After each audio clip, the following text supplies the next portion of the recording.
Rewind back to 2014, The Sims 4 had just launched, and already the team was being asked questions about a potential Sims 5. The Sims 4 has been out less than a week, and Maxis has made it clear they're entirely focused on the success of Sims 4, even before thinking about the new game. We're not working on Sims 5, we're not thinking about Sims 5. If Sims 4 isn't successful, there will not be a Sims 5.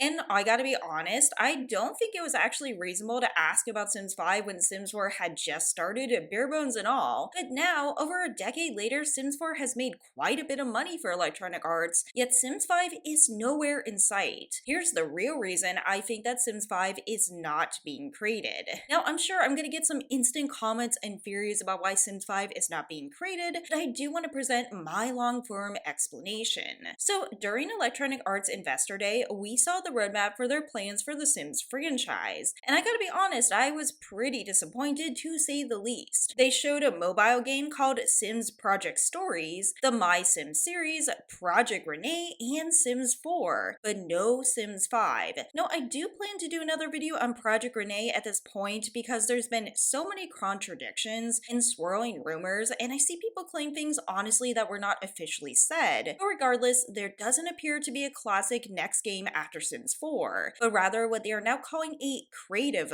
platform. Of course, they also mentioned there's going to be a shared gallery, being able to focus on moving between games, and key buzzwords like user-generated content. Of course, Investor Day is well for investors, but that doesn't mean we can't glean what they're doing and why they are not making a Sims 5. In this other early interview, they asked about what happens when Sims 4 meets the 5-year mark. I think there has been an impetus for us to do a whole new sequel. It's a matter of when the current tech can't do what we feel is necessary to expand, or where we would like to take The Sims. So when we were building Sims 4, we did make it incredibly robust, I'm not really sure what that means, so that we can build upon it a lot of different ways. Now, I would argue it is well past time to push past Sims 4 limitations. Yes, they do continue to add DLC with varied results, but once again, the statement seems to indicate, in my opinion, it is at least time to start Sims 5. After all, games can take years to make, which some people don't seem to realize. Now, the truth is, my Sims 4 game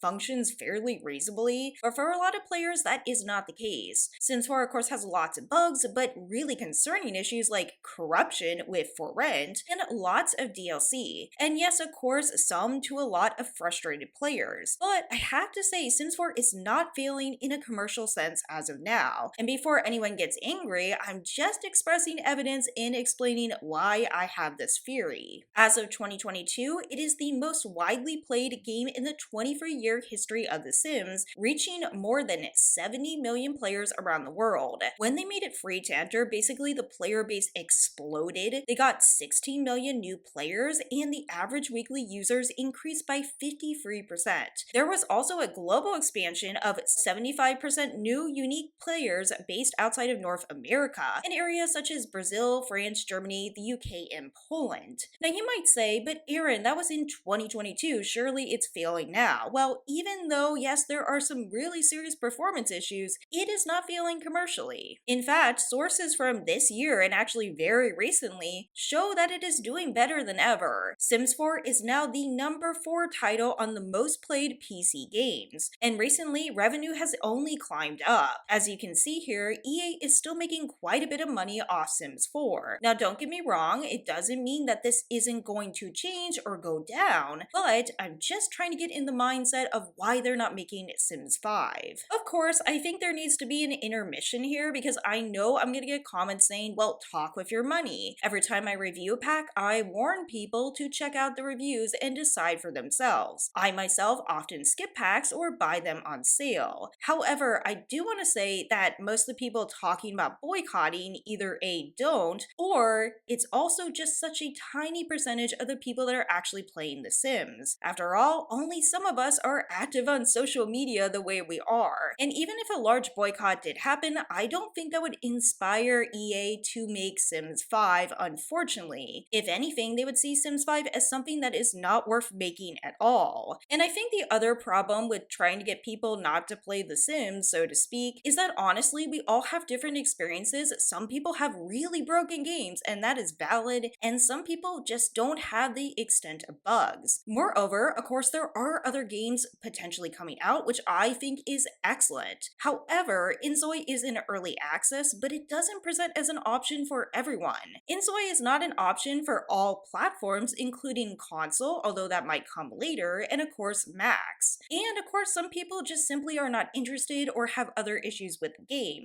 There's also paralives, but there's no guarantee that it will come out or that people will absolutely love it. Now, that isn't to say though that EA isn't itself facing challenges. The results of the last financial quarter, which I do plan to cover the next one, were mixed at best. They were down below expectations, with net bookings down 6% year over year. However, I do want to stress this has very little to do with Sims 4. In fact, it was a lot to do with their sports games and also Apex Legends. So again, I'm not saying that Electronic Arts isn't facing any challenges. I'm saying for now, they see Sims 4 as a revenue stream. And that comes to my central point. EA does not want to take any risks, and increasingly, they know Sims 4 is a revenue stream and making a new game is considered a big investment. After all, lots of AAA games these days cost tons of money to make. We're actually seeing a similar parallel in the film industry. In movies, we continue to see remakes and sequels and not as much new, fresh content. However, drawing from that same comparison, I do think this is terribly misguided as a long-term strategy, and other people in the gaming industry do too. There are other gaming companies doing the exact same thing and just keeping games going on and on. Take WB Games. WB Games wants to take fewer risks with AAA games, instead betting on live services, mobile, and of course free-to-play titles. However, an ex-BioShock lead argues this is the very problem with gaming right now. They are risk-adverse, and if you don't innovate, eventually you start losing players. I think one of the big problems we have in the industry right now is that games have gotten bigger and bigger. Everything's getting more expensive, especially in AAA space, because they're spending more money. And when you're spending all this money, naturally you have people concerned about viability. At the same time, of course, I do see these bigger companies taking shortcuts, such as lowering the quality, paying people poorly, and also using generative AI. All those topics are good for yet another video.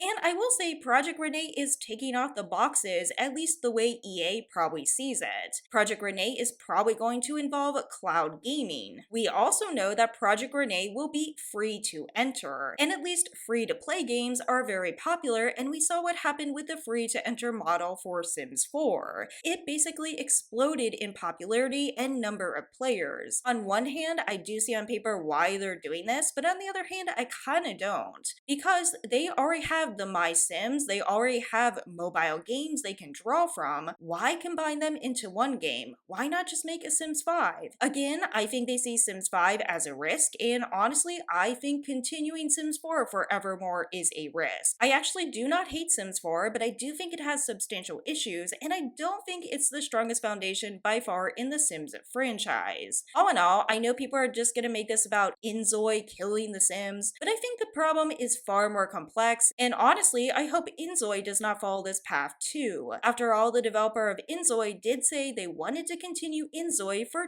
20 years. They said that it would take many years for the game to feel complete. And so it is good to continue to improve a game, but I hope inzoi does not just keep the same thing going on forever and fail to innovate. That is where I think Sims has definitely gone wrong. All in all, I cannot predict the future. I do hope The Sims reconsiders. Yes, a Sims 5 could be crappy, I know that, but I still would like to see them give it a go. As always, thanks so much for watching, take care, and I'll see you in the next video.